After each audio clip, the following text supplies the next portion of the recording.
The year is 1912. The place, the World's Fair in Edison, New Jersey.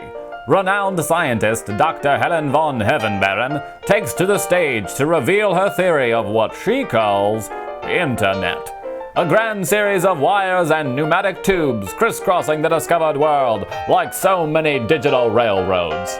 Dr. von Hoefenbaren declares this Internet will allow everyone to become amateur internetographers and eventually put the teletypewriterists, then the world's largest growing economic sector, out of business. There was only one problem. It was 1912, and according to science, there was no observable evidence for the Internet.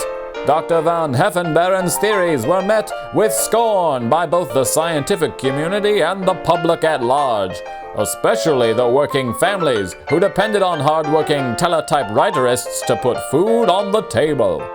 Oh boy, ham! By 1913, Dr. von Hoefenbaren had left the United States for Switzerland to start the Networked Electronic Signaling Conservatory. She raised funds by selling stock in a fictional bacon distributor, knowing full well that everyone loves that stuff. At the conservatory, the doctor worked in isolation with a single assistant, Professor Yatta, developing a theory of general internetivity.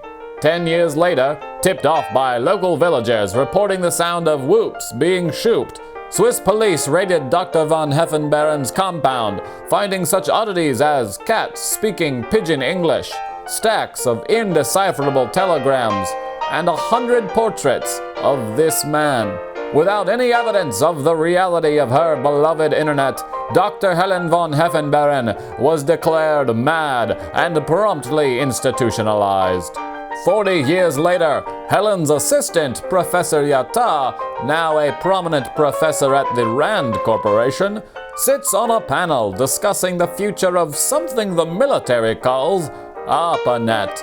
Suddenly realizing that the doctor's theories were all being proven true, Professor Yatta rushes to a waiting plane.